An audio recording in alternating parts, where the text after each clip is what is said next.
Hi guys, welcome to my YouTube channel. In continuation with my interview series, interviewing various students, professional colleges. I've already interviewed students of medical colleges, and today I am starting with interviewing some engineering college students, just to give you an insight into how can you make your decisions while making a choice of a college, and certain messages that you would want to get from experienced hands regarding the preparation of these students. So I have with me Uday Singla, 2019 pass out, a student who is very dear to me.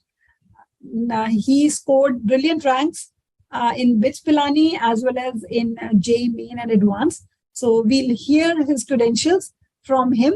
So I welcome you, Uday, and I would urge you to introduce yourself. Thank you. Hello, everyone. I am Uday Singla, and I appeared for JEE in 2019. I got an AIR of 122 in JEE Main and an AIR of 828 in JEE Advanced. And I also appeared for BITSAT, where I scored 434 out of 450 marks. And I'm currently a fourth-year student at BITS Pilani. I entered as a Bachelor of Engineering in Computer Science student, but after a year, I shifted to a dual degree program, which is a 5-year program, and I'm currently enrolled in computer science and a master's in physics.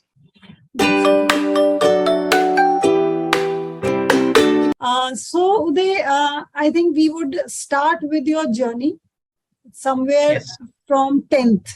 From 10th onwards, like, did you start preparing for JEE long before 11th standard, or did you start in 11th? And what do you think, which system really suited you? And what would you like to guide the new aspirants? And I would like, whatever you say, I think even students who are right now in 8th, 9th, 10th, they can also be. So would you really think, when should they start preparing? What is the right way from your experience or the experience of your peers? Or whatever, your journey taught you. So I just want that you share it with others. It will be a great help. Yeah. So let us hear it from you. Yes, I started my preparation in class 11th. I know a few of my batchmates who skipped classes and started preparing in 10th, but I feel that's a bit much. You don't really need that much time, and you can definitely prepare for it if you start in class 11th. In class 10th, I was inclined towards competitive exams like NTSE and all. I prepared for them, but I never jumped the syllabus or skipped any classes. So in class 11th, I started preparing for it, and I was consistent in the 2-year journey. And I think that plays a big role. You have to be consistent. In class 11th, it's more of like a test class where you try to finalize your study methods and the way things suit you. And you try different methods of giving the tests and try to figure out what works for you. And I feel in class 12th, by the mid of it, you should have some kind of strategy and the things that work for you. And it's all about giving time and being consistent. So, should every student be following, the common strategies of what everybody speaks out? Or it's more about finding from your own self, from within, with gradual, exposure to the difficulty level. And because I personally believe every student is different. Like, you might take half an hour to understand and, grab a particular concept, and somebody else might need 2 hours to do the same. But at the end, both might be successful in the same manner. So that's what I have observed. So what do you say about this? Yes, I think you're right. And it's something more of what fits you and what study methods fit you. For example, I personally feel I took longer to understand a concept and to finally be confident in it. So I had to naturally spend more time. So there's nothing wrong about it, but you should be ready to put in the work. So there's no alternative to putting in the work and spending. You have to spend time on it. There's no shortcut to that. But the way you do it what works, whether solving more questions work for you or you want to concentrate more on the theory. That is something you have to figure out on your own. And I feel that basic advice is the most underrated one, because students tend to miss it and they say that everyone is saying the same thing. But I think the very basics are essential. You have to give in the time and put in the hard work, and there's no alternative to that. Yeah. I think there's nothing like smart work in this class. And no, I don't think there's much of it. Smart work comes only Actually, after hard work.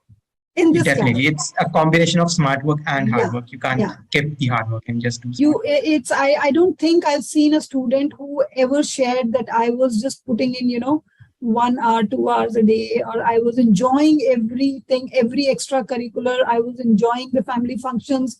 I was enjoying the +1 vacation, +2 vacation, and then I excelled. Like, I have not come across such students till date. What do you say, Uday? Yes, I think you're right. You can take a few breaks here and there. For example, I was a big Marvel fan, and I think just a couple of weeks before JEE Advanced it was going to be released. So I went ahead and watched the very first show of Avengers. You can take a few breaks here and there, but you have to be true to yourself and compensate for that time in some way or the other. Yeah, that much is fine. I think you need some break, some relax. You need to relax your mind, and everybody has a different, different take here also. Some children say, like what I have experienced over the years, some children share that once they, start taking breaks, the tempo falls, and then it becomes very difficult for them to catch up back. And for some others, mad continuous work really burns them out faster. So they need some small little breaks, like having a hobby, like playing tennis or playing something, badminton, etc., or once in a while going off.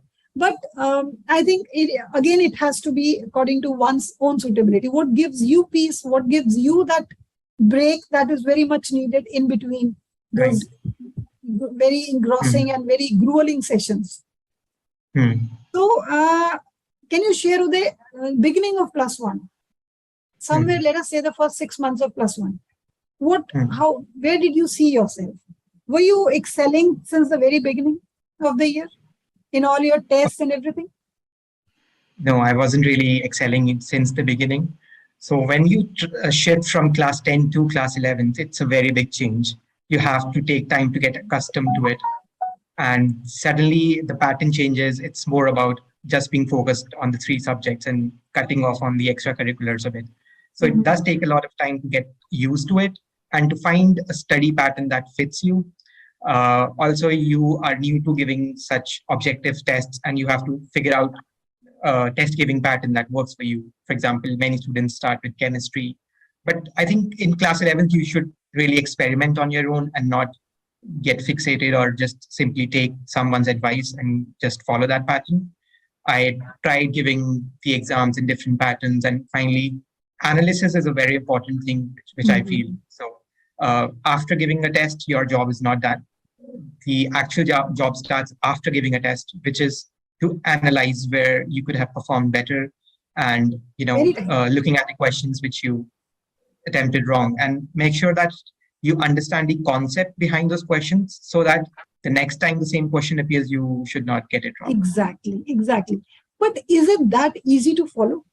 Because I've been telling this to students all these years, but what I feel and what I've observed, very few, hardly 2%, 5% would be managing this. Others feel test hua. If you get a good score, even if some of them get a good score by, asking or cheating 1 or 2 questions, somewhere in their subconscious mind, they feed ki chalo, isme to achhe marks aa gaye. Without realizing what is the aim, what is the goal of these regular tests, and the purpose is analysis and not ending up repeating the same mistakes again.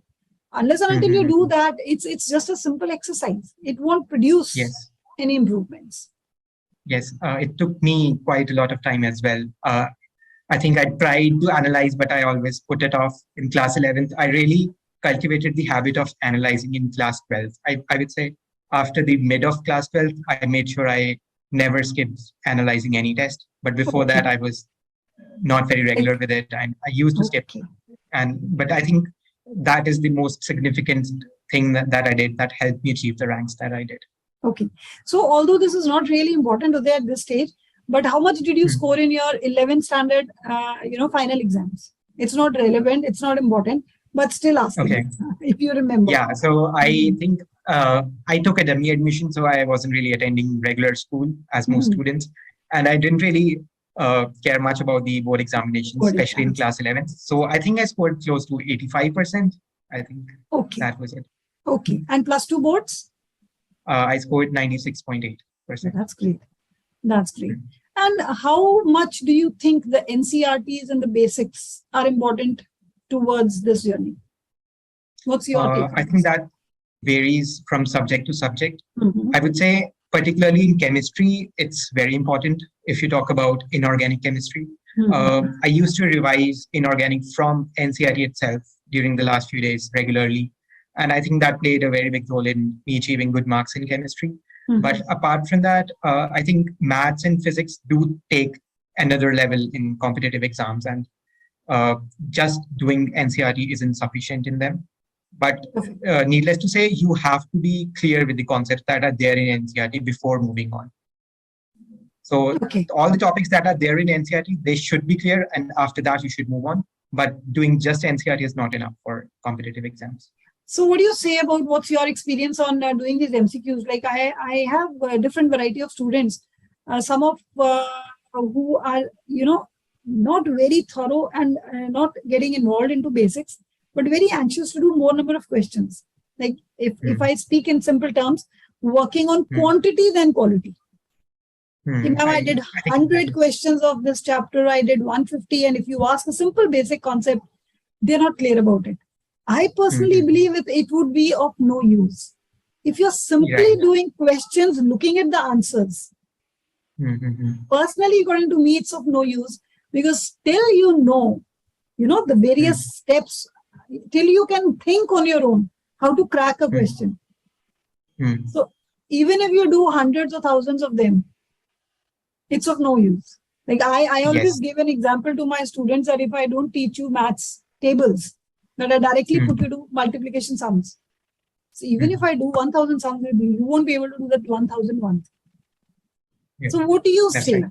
What do you say? First, I think basic grasping the subject in the first go of learning is more important. Yes. Personally, I used to spend equal amount of time on theory and questions. And I made sure that I understood what I'm reading and what the theory is before moving on to the questions. I never really focused on solving, let's say, I never had the goal of solving 100 questions a day, but I did have the goal of understanding this particular concept. Maybe that involved solving 100 questions, or maybe it involved spending most of the time on theory and then just solving 10 questions. So I feel same with tests. When you solve a question, you need to spend time on it after you have got the answer as well. You need to you need to understand why you used a particular technique in that question, and how that technique generalizes to other different types of questions. So what you're really doing through problem solving is gathering a toolbox which you can use in other questions as well. So it's not about that particular question, but the toolbox that you gain from it. I think that is important. I most of the times I tell my students, even if sometimes you reach to the right result, you must attend the discussion of that question, because sometimes you might make two antagonistic mistakes and reach to the right conclusion. Sometimes, your thought, it happens a number of times. Your thought is not right. You're not using the right concept, but then you coincidentally reach to the right result. So during a test, the internal test, the coaching test, or whatever test you're appearing for, I think there should not be an ego hassle. I scored this much, and subconsciously feeding into your mind, itne marks aa gaye. The purpose should be whether I could crack it in the right way. Could I think correctly? Have I developed the required concepts to crack that? So if that is managed microscopically, results have to be positive. Isn't it? Yeah. What do you say? Is more than one coaching required, or you should just stick to one place, whatever you join? Okay, I think you should definitely stick to one place, and you should definitely stick to one book which you have picked up first. So I've seen many students run after many places and, try different books. I think if you have picked up one book, if you solve 100% of it, even if it's not the best book out there, you still grasp. If you grasp the 100% that the book has to offer, you'll be at a much better place than if you pick up, five Very different right. books and Very read right. like 10-20% of each of it.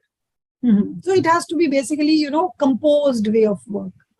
Yes. Very composed, consistent, certain targets, and not changing your strategy, looking at every other child in your peer group. Yes. One strategy that you can opt if you want to try out different books is you can divide the syllabus into, for example, let's say you pick up a chapter and you divide it into 5 key concepts. So for one concept, you can refer as many books as you want, but make sure you understand the concept to the full extent.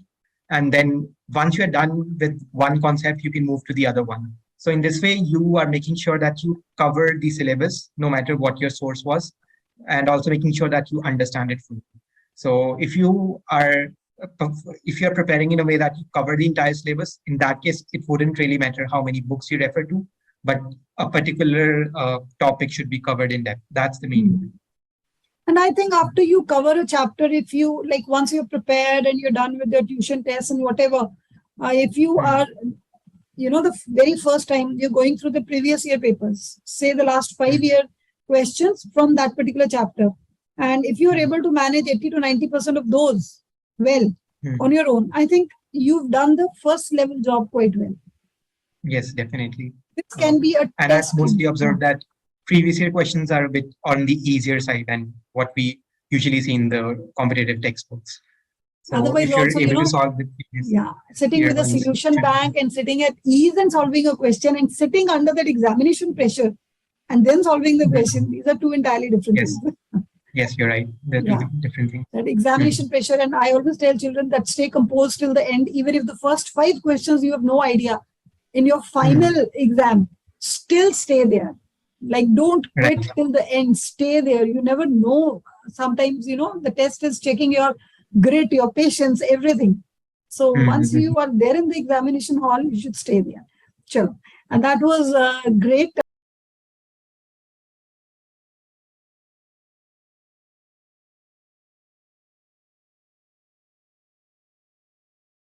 When you got your ranks and you were offered, what were the offers you got with these ranks? What were the options? My case was a bit different. I was very inclined to just go ahead with computer science, and I would say it could have been a better decision on my part because I didn't research all the options that were out there. I was more inclined towards computer science, mostly because I enjoyed the computer science classes till class 10th. After that, I picked up some programming on my own. I took up C++ and Python, and I loved that as well. So I was I didn't really see all the other options. And of course, there's lucrative opportunities after you graduate the computer science degree. So all those factors, I decided that I will go for a computer science degree. And I only look for those programs in all the IITs. So I got an AIR of 828, and based on that, I was getting IIT Indore. So the 4-year computer science program for computer science. Yes.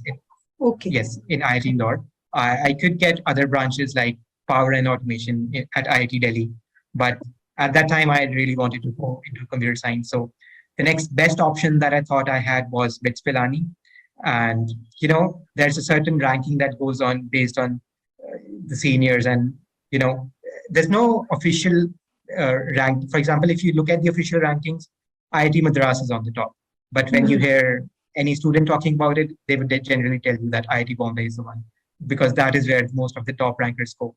So based on that ranking, which is out there, I decided BITS Pilani was the best option I had at that time. So that is why I took BITS Pilani.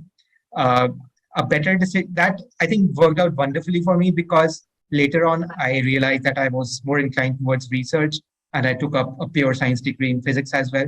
So now I have multiple opportunities. I could go into research in the future, or I could, take up a simple job after a computer science degree. But I personally, I will be going for a PhD in physics. So I think that worked out for me. But for any general student, I would advise to, do your research properly. after you have given all your exams, your work is still not done.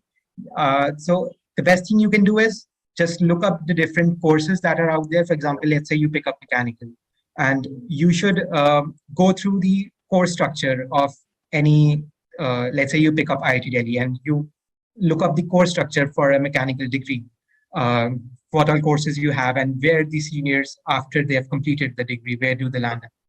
If you do that for all the different kinds of programs that are out there, would hardly be, I would say, 9 or 10 different kinds of programs. And it's mostly the same structure that is followed in all engineering colleges across India, because it's set by a UG board in India, I think. So if you do that exercise, I think you can make a well-informed decision. For me, I took computer science, but still I was surprised by the course structure. I was pleasantly surprised, but it was still a surprise nonetheless, because I didn't expect to study these particular topics in a computer science degree. It's not to say that I don't like them. I like them, but I was not aware that this was what lied ahead. Like you were not probably enjoying.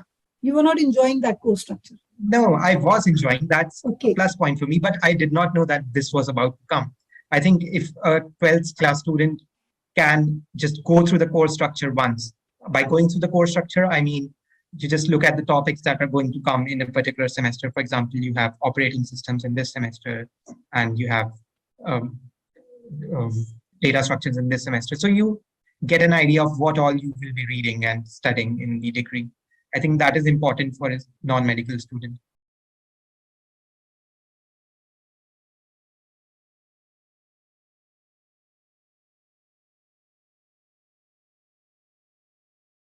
Standard student, will the child, get an idea of the, what is expected once you get into the professional setup? No, I think they still won't get an idea, but I think something is better than nothing.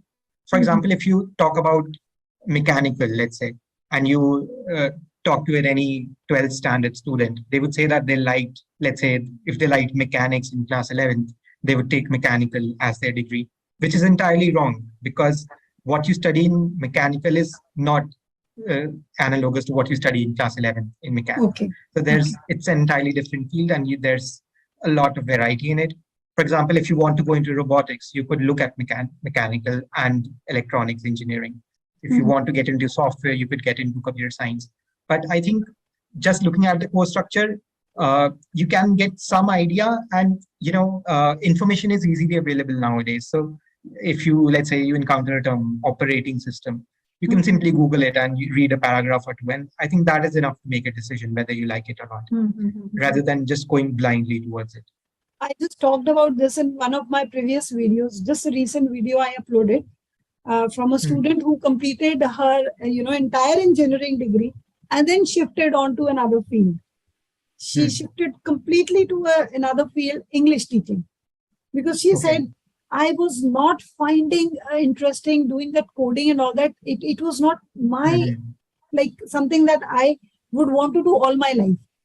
So we were discussing in that video, there should be a system in India where 10 standard students, or maybe even, junior students in that, or maybe somewhere during the 11th vacation, not exactly 11th, 12th, because they're very heavy classes for science students, somewhere till 10th or after 12th, if they can do some 1 month internship, or there can be some kind of student clubs, headed by children like you, who are already into the field and who are already making those decisions, some kind of club, something where you can guide the student. I'm giving you ideas of it.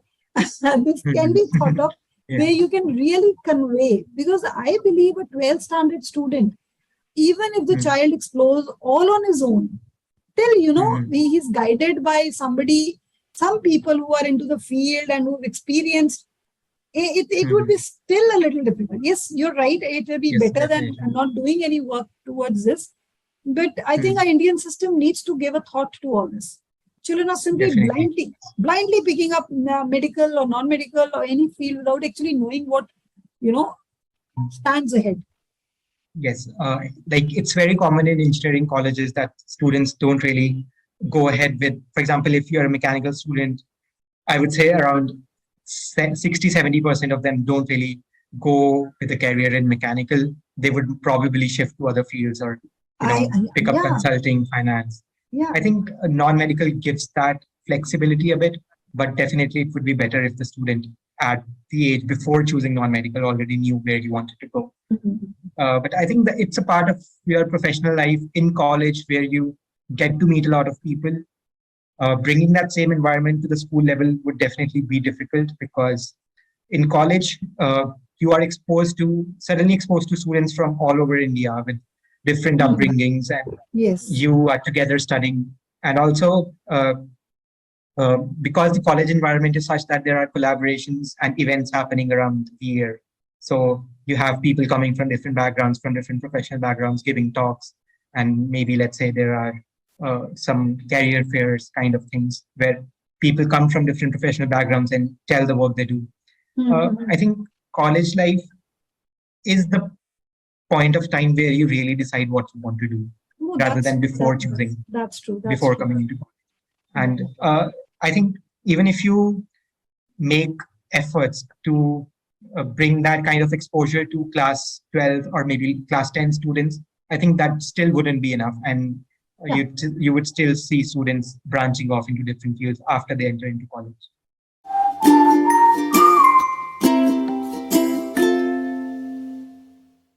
Okay. So when you took this decision of, moving from computers to an integrated course, was there any resistance from home? From parents, from relatives, from people who are in your inner circle?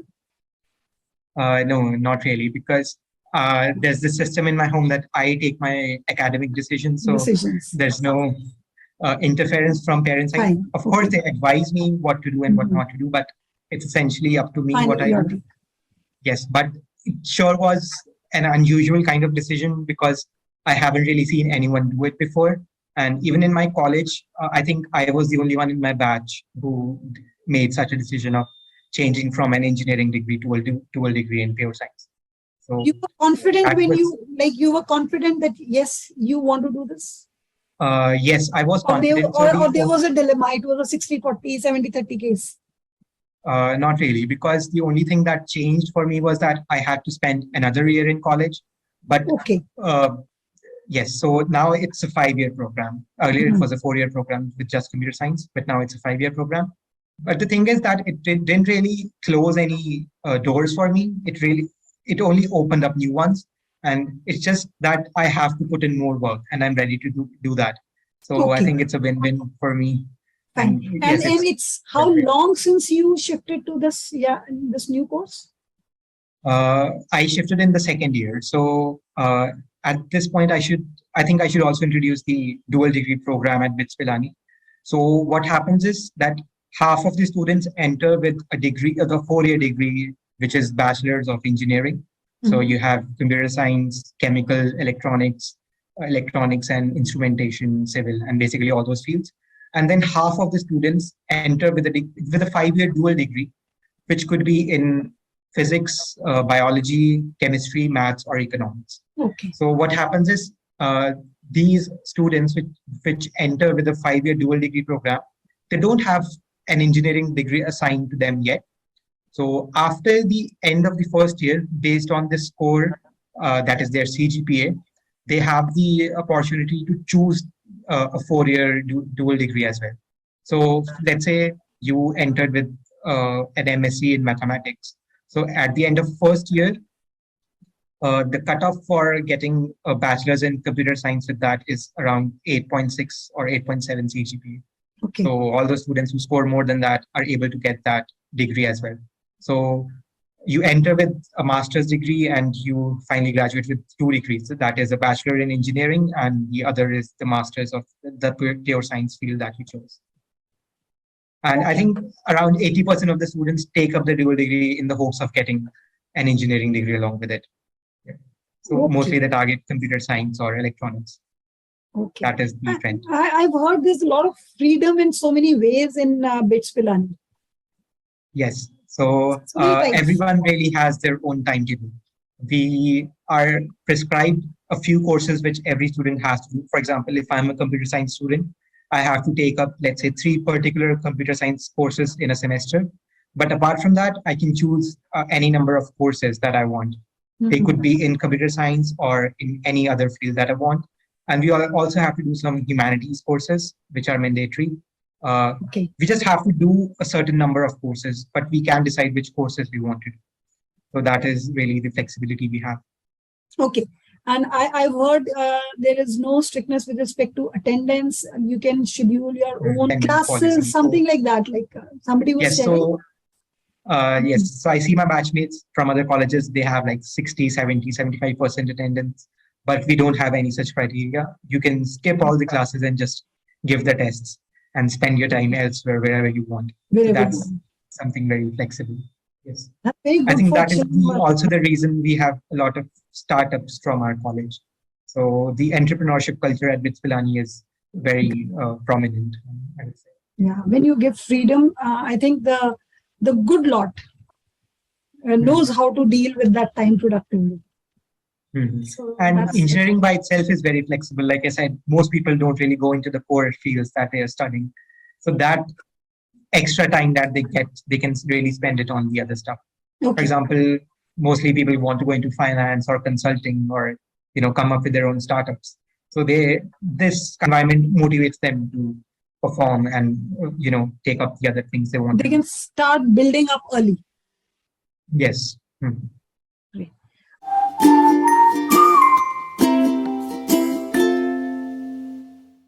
Achha, another thing, Uday, another thing that I would like to ask, a few students were asking, how does the cutoff go? Like the top ranked field in your college, somebody who scores the highest ranks.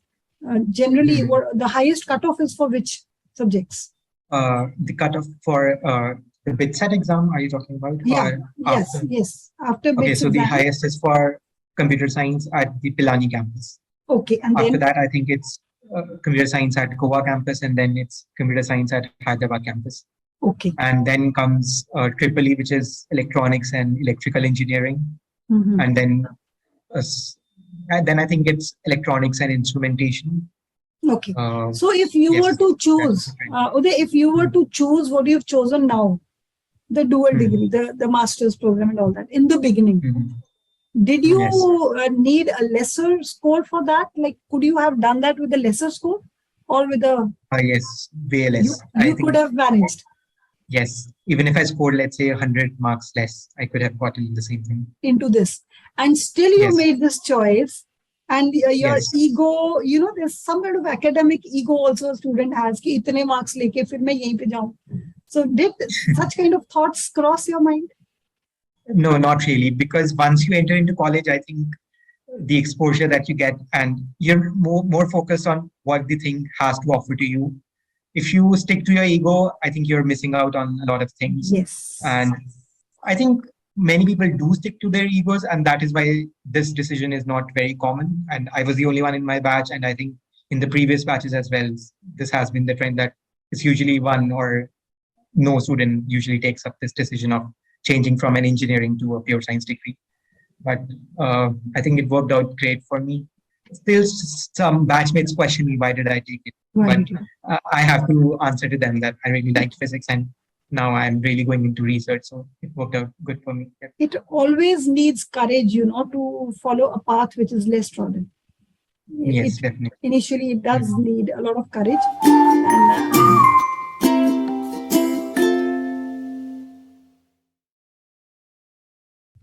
And, but that's great, and I hope you have a very fulfilling career ahead. Also read that your college takes admissions directly for board toppers without getting... Yes. Okay. So board toppers means for every board, the national toppers? Yes, for every board, the national toppers. ICSE, CBSE, and also the, let's say, the Punjab board, the Rajasthan board. Okay. So any of the board toppers, the national board topper, first topper. Yes. Rank 1 can directly get into your college without appearing for BITSAT? Yes, that's right. Okay, that's great. That's great. And do you have any scholarships also offered? Like if we have some scholarships. Somebody clears with a very good score but is not able to pay the full fee, or like wants some kind of fee scholarships. So is such a thing available? Okay, so there are no scholarships based on the score that you get in BITSAT, but there are scholarships based on the CGPA that you get in the college. So there are two different kinds of scholarships. One is the merit scholarship and the other is the merit cum need scholarship. So the merit cum need scholarship is for students whose household income is, I think, less than a certain limit. I think it was close to 11 lakhs and it increases every year. So if your household income is less than 11 lakhs and you score a certain CGPA, so the categories are divided such that I don't know the exact numbers, but it's like the top 5% students get 100% off, and the next 5% students get 80% off, and so on. Yes, that is one kind of scholarship. And the other kind of scholarship is the merit scholarship that does not depend on what the household income is. And it's purely based on what CGPA you score and whether you land in the top 2% of students or not. So I think it's for the top 2% students, it's 100% off. And then for the next 4 or 5% students, it's 40% off, and so on. Okay.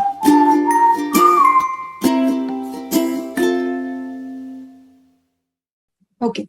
And how is the campus life? Let us talk about campus.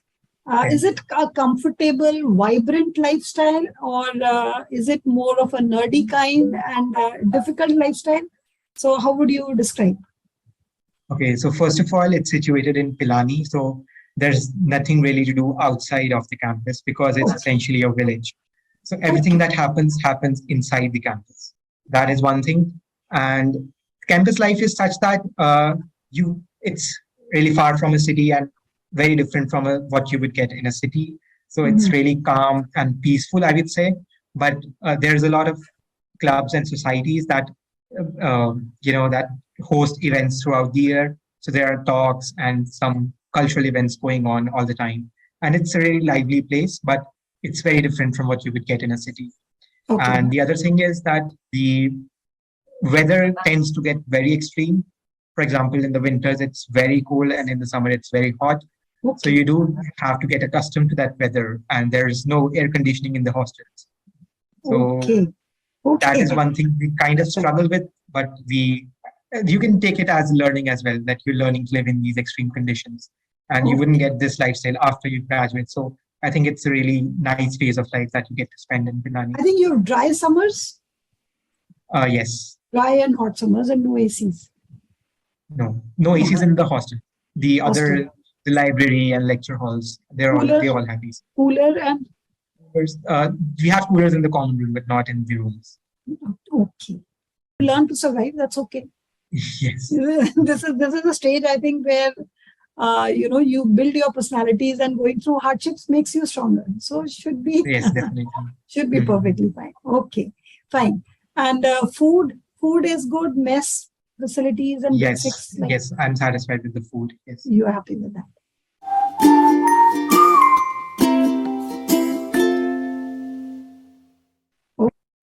Guidance on special preparation, if you remember, like how is the preparation for IITs and BITSAT separate? Okay, so the level of exam that I experienced was more or less close to JEE mains. I would say it was easier than JEE main itself. And the reason for that is because the number of questions were more than what you get in JEE mains. So at my time, I had an exam of 450 marks. So there were more number of questions, but the level of question was very easy. So it's more about a game of accuracy and speed rather than depth in a particular concept. So that is my takeaway for BITSAT. So I think more basic preparation with a lot of question practice done with speed testing.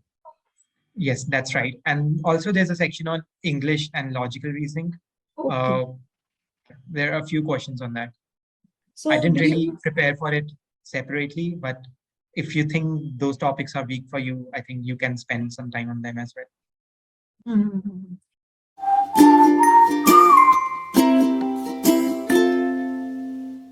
Do you think that, preparation of exams like NTSE and all that in the early years, that helps towards these things? Yes, they do tend to help towards these things because they tend to build an exam temperament, which is important for competitive exams. Okay. Not in terms of any syllabus, but just the exam temperament. Okay. And what do you suggest, how should children be preparing, or should they be preparing, or Like what background, what base really helps in acing this much English and logical? What percentage is English and logical? Close to 1/4 of the paper was. Okay.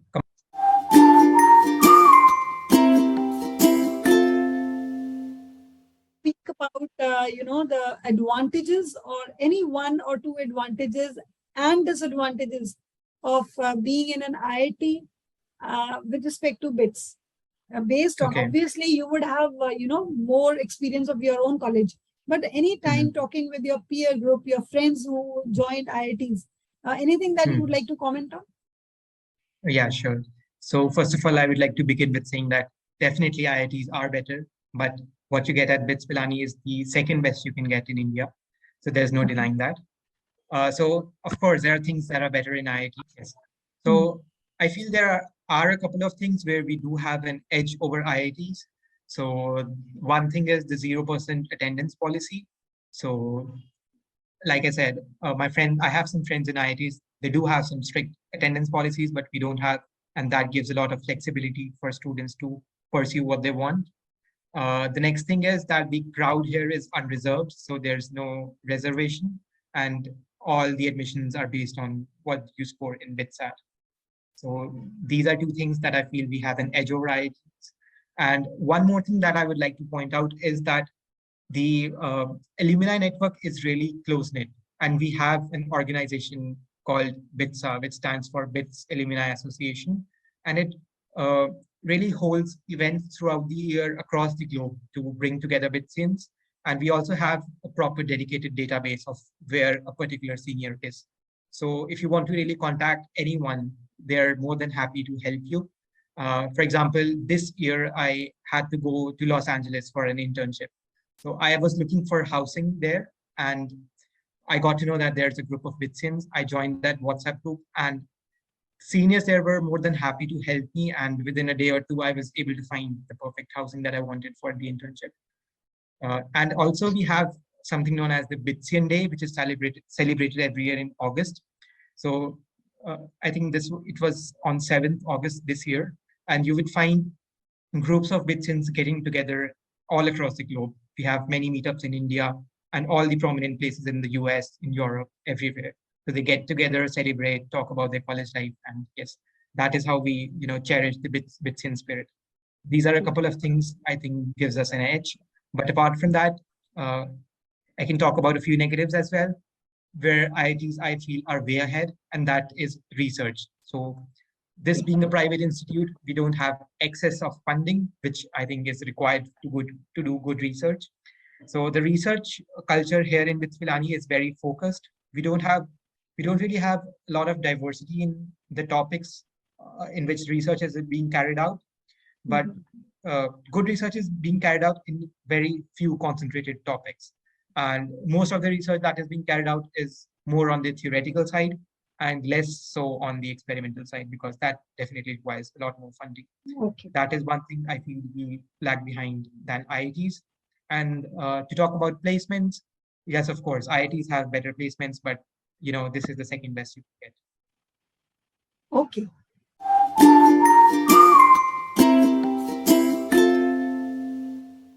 So, Uday, another thing I would just, like you to speak on, whatever you know and whatever you would like to share.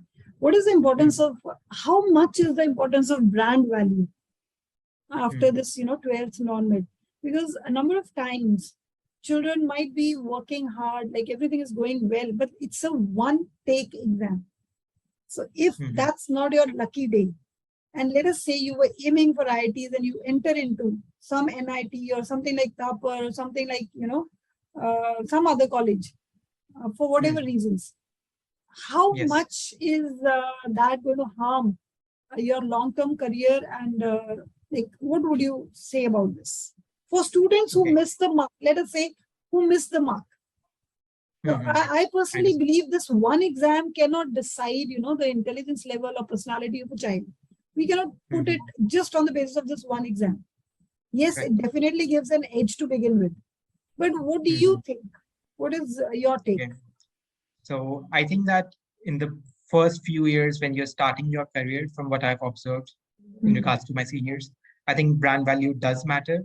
And for example, if you see a student from an IIT and you compare it with someone from some other college, even though they may have the same credentials, the same knowledge, but if you just look at, without talking to them, you just look at their resume, you tend to go towards the one from the IIT. That is something you may have to face in the beginning few years, but once you get into the industry, I think what matters is how you perform over there. And I've seen some job postings and opportunities that the recruiters specifically say that they want students from IITs, NITs, or BITS and IIITs.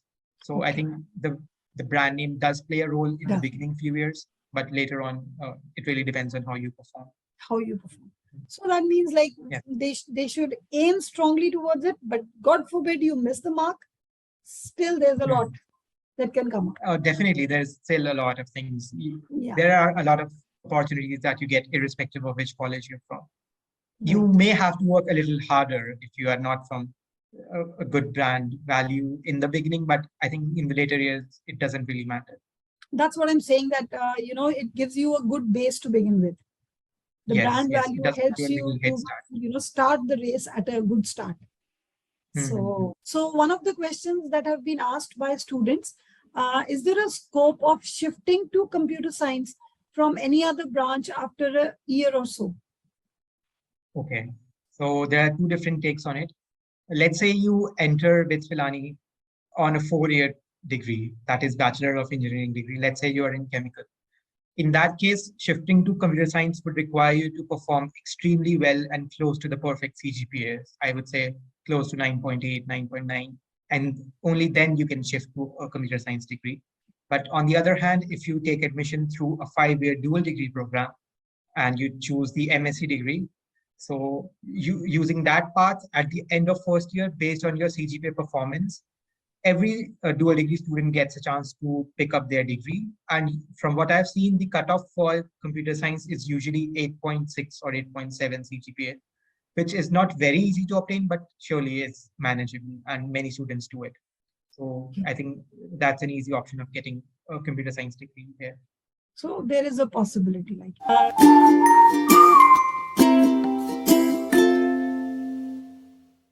the next question that somebody wants you to answer is, did you focus on syllabus coverage for BITSAT or getting into depth of the topics, but not covering the entire syllabus?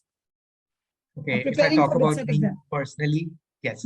So me personally, I was preparing for JEE, and the PCM portion is essentially the same. So I covered the portion for BITSAT while preparing for JEE, and I was focusing on covering the depth and the width of the syllabus. But for someone who has less time, I would suggest not to go into too much depth, because BITSAT does not demand that. And it really demands the width of the topics that you cover the entire syllabus, because many of the questions are really simple, but they are from a lot of topics. So if you have less time, I would suggest not to go into too much details, but try to cover the entire syllabus. Right. So, and did you give any specific testing for solely for BITSAT? Just before BITSAT? I did not.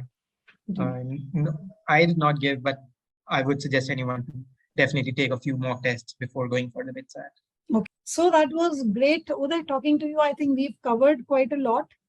So this would definitely help children.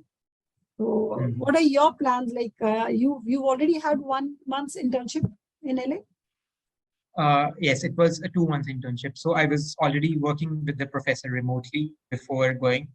Okay. And then for the summer, we have a break. So I decided to go there. Yes. It was a good experience? Yes, definitely. The research culture in the US is very different from what we have here. Okay. And what do you want in the long run? Like you would like to settle here or abroad? In the long run, I would like to settle abroad, and I'm particularly focusing for PhD programs in the US. Okay. So you'll have to apply again after completing your degree here? Yes, I have to apply. That would be around 1.5 years later. Yes. Okay. And for that, you have to build some credentials here, or that's also some kind of testing, or it's more on gaining experience? it's more about getting experience. There are a few tests as well. For example, we have the GRE for English, and then I would have to give the GRE for physics. And apart from that, what would really matter is the research experience I have before applying and the kind of letters of recommendations I can get from the professors I worked under. So it's more of a holistic profile overview that get me into the programs. All my best wishes, lots and lots of best wishes for your journey ahead, Uday. You are a brilliant student. I think a beautiful human being as well. So may God keep you blessed always, and stay in touch. Anything new you learn and you can offer to the present day aspirants, do share. Yeah, sure, definitely. Sure. My best wishes. It was great talking to you. Same here. Thank you for your time.